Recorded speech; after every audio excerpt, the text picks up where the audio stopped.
Kita beralih ke informasi lainnya. Hantavirus dilaporkan kini telah masuk ke Indonesia, di mana berdasarkan laporan Kementerian Kesehatan, virus terdeteksi pada puluhan orang di sejumlah provinsi.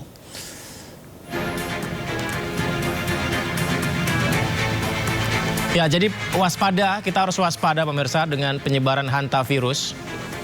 Karena Kementerian Kesehatan melaporkan ada 2 tambahan kasus suspek hantavirus di Indonesia. Ada di Jakarta Utara, ada di DKI Jakarta, dan Kulon Progo, Yogyakarta. Kalau secara kumulatif sepanjang 2024 hingga minggu ke-16 tahun 2026 ada 251 kasus suspek penyakit hantavirus. Nah, untuk pencegahannya, penyebaran hantavirus, kita, masyarakat, dihimbau memperhatikan kebersihan lingkungan. Seperti memastikan sekitar rumah bebas dari tikus dan rutin cuci tangan usai beraktivitas. Karena sumber utama penyebarannya adalah hewan pengerat dari urin tikus. Menurut Kemenkes, hantavirus termasuk virus yang cukup berbahaya. Sebagai antisipasi, pihak Kemenkes telah berkoordinasi dengan WHO untuk screening penyebaran virus. Virus ini kan virus yang lumayan berbahaya. Jadi kita udah koordinasi dengan WHO. Kita untuk bisa lakukan screeningnya, ya. Tapi yang hasil masukannya kita terima, reagen yang digunakan di mesin PCR. Kita beruntung sekarang kan mesin PCR kita udah banyak. Jadi untuk deteksi virus ini harusnya bisa lebih mudah. Cuma dipastikan reagennya masih khusus. Jadi sekarang kita masih fokus ke surveillance supaya kalau ada apa-apa kita bisa cepat tahu. Secara umum penanganan soal zoonosis investigasi udah jalan belum? Investigasi dokter Mita ya. Itu jam 2 ya. Mita nanti jam 2. Lantas bagaimana manusia bisa terinfeksi virus hanta? Berikut kita simak penyebab dan gejalanya.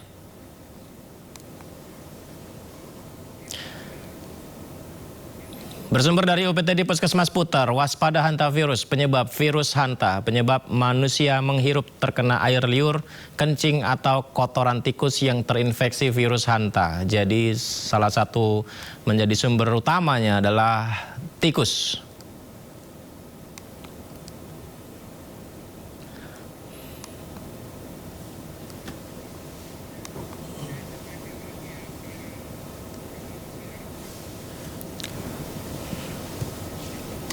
Sebelumnya viral video yang menunjukkan situasi di dalam kapal pesiar MV Hondius yang terinfeksi hantavirus. Saat itu sang kapten kapal terekam kamera mengumumkan kepada penumpang ada yang meninggal di kapal saat berada di perairan Tanjung Verde. Good morning everybody. This is my sad duty to inform you that one of our passengers sadly passed away last night. Ya, tentu menegangkan sekali ya kalau membayangkan berada di kapal ini dari Argentina ke Afrika, informasinya ya.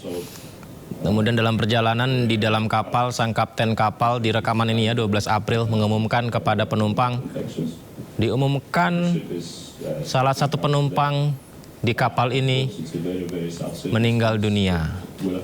Dan penyebab kematiannya adalah faktor alami, tidak menular, tapi dalam perkembangannya ternyata terinfeksi hantavirus. Tidak hanya satu penumpang saja, ada 3 penumpang yang meninggal dunia. 2 warga Belanda, 1 warga Jerman. 2 warga Belanda itu tertular virus saat sedang mengamati burung. Saat sedang mengamati burung dan mengunjungi lokasi pembuangan sampah. Kapal itu pun disebut, ada yang menyebutnya ya, jadi kapal pembawa wabah. Tapi beberapa kali dari WHO dan juga dari ahli kesehatan menyatakan bahwa sumber utamanya adalah dari urin tikus. Jarang yang antar manusia. These cases happen to be on our itinerary. This is secondary. Nah, usai merebaknya dugaan infeksi hantavirus, kapal pembawa wabah dilarang bersandar di pelabuhan Tanjung Verde. Jadi kapal penjaga pantai itu kita lihat ya, menjaga di sekitar kapal pesiar. Di dalam kapal berpenumpang 150 orang itu akhirnya tidak bisa menepi ke pelabuhan. Mereka hanya tinggal di perairan Tanjung Verde saja di tengah sini. Hingga petugas kesehatan menangani situasinya. Jadi selain 3 penumpang yang meninggal, 3 penumpang lainnya juga positif terkonfirmasi tertular dan dilarikan ke rumah sakit menggunakan helikopter ambulan. Kemudian 5 orang lainnya dalam status terduga.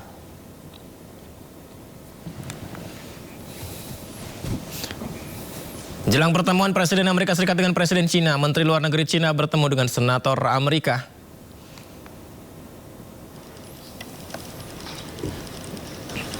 Inilah dia pemirsa, dinamika dunia internasional. Dalam pertemuan digelar di Beijing, Cina, Menteri Luar Negeri Cina menyerukan hubungan stabil kooperatif Cina dan Amerika. Kita bisa lihat ini adalah tadi Menlu Cina Wang Yi berbincang hangat dengan Senator Amerika Steve Daines. Senator Amerika bahkan memuji perkembangan ekonomi Cina. Yang adalah Wang Yi ya, Menlu Cina, yang sudah menyampaikan bahwa hubungan baik harus terus terjalin. Di mana Presiden Amerika Donald Trump dijadwalkan tiba di Beijing pada 14 Mei mendatang untuk menggelar pertemuan penting dengan Presiden Cina Xi Jinping. Pertemuan ini diharapkan bisa menurunkan tensi ketegangan di Timur Tengah. China-U.S. relations concern the well-being of the peoples of both countries and also affect stability around the world. China's policy toward the United States has been consistent. I have always believed that the two sides should take mutual respect as the foundation, peaceful coexistence as the principle, and win-win cooperation as the goal. Together, we should explore a correct way for two major countries to get along, and together make contributions to world peace and stability.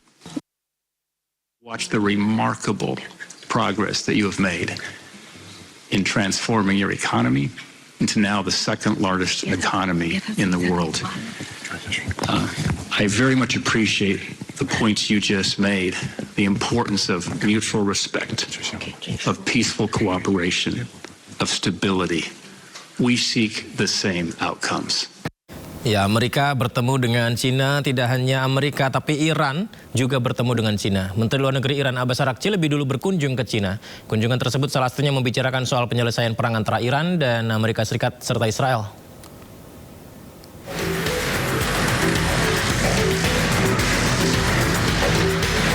Setelah melakukan safari diplomatik ke Pakistan, Oman, dan Rusia, Menteri Luar Negeri Iran Abbas Araghchi melanjutkan safari diplomatiknya ke Cina. Tiba di Beijing, Araghchi langsung bertemu dengan Menteri Luar Negeri Cina Wang Yi. Salah satu pembahasan kedua pejabat negara adalah upaya negosiasi damai antara Iran, Amerika Serikat, dan Israel. Isu Selat Hormuz juga menjadi salah satu topik yang dibahas secara serius.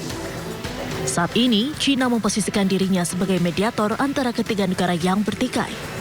برنامه هسته ایران، برنامه صلح‌آمیز هسته ایران، بحث‌های مربوط به تحریم‌ها و همه مسائل فیمانبین، بحث تنگی هرمز یکی از بحث‌های جدی ما بود و لزوم رعایت حقوق جمهوری اسلامی ایران و همه دیدگاه‌هایی که وجود داره بحث شد. Sementara itu, Amerika Serikat berharap pertemuan antara Cina dan Iran membawa hasil positif. Menteri Luar Negeri Amerika Serikat Marco Rubio mengingatkan Cina, penutupan Selat Hormuz dalam waktu panjang hanya akan merugikan Cina. On the first point about the visit, it's fine. I hope the Chinese tell him what he needs to be told, and that is that what you are doing in the Straits is causing you to be globally isolated. You're the bad guy in this. You guys should not be blowing up ships. You should not be putting mines. You should not be trying to hold hostage the global economy. I hope the Chinese bring, whether it's done privately, but I hope it's done directly, that's the message they deliver to them. As I outlined earlier today, China is an export-driven economy. Diketahui kunjungan Iran ke Cina ini dilakukan tepat beberapa hari sebelum Presiden Amerika Serikat Donald Trump dijadwalkan bertemu dengan Presiden Cina Xi Jinping. Sementara itu, Menteri Luar Negeri Amerika Serikat Marco Rubio tiba di Vatikan untuk melakukan pertemuan dengan Paus Leo ke-14 di Istana Apostolik pada hari Kamis. Kunjungan ini diklaim oleh Washington tidak berkaitan dengan ketegangan diplomatik yang terjadi belakangan ini antara Washington dan Tahta Suci.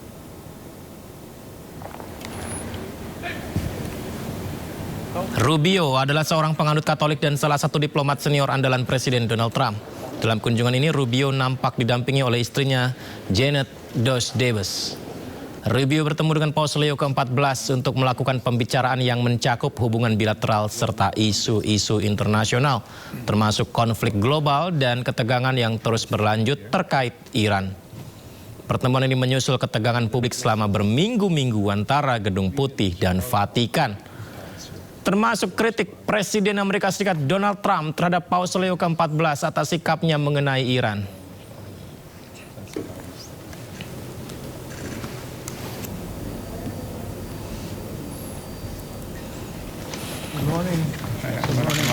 Ya, kalau kita ingat memang Presiden Amerika Serikat Donald Trump beberapa kali menyinggung apa yang disampaikan Paus ya. Dan lagi-lagi Donald Trump juga menyindir pemimpin tertinggi umat Katolik Paus Leo ke-14, di mana dalam sikap dan posisinya bahwa Iran dianggap tidak boleh dibiarkan pengembangan senjata nuklir, seraya menyatakan bahwa sikap itu tidak akan berubah meskipun ada perbedaan dengan Vatikan.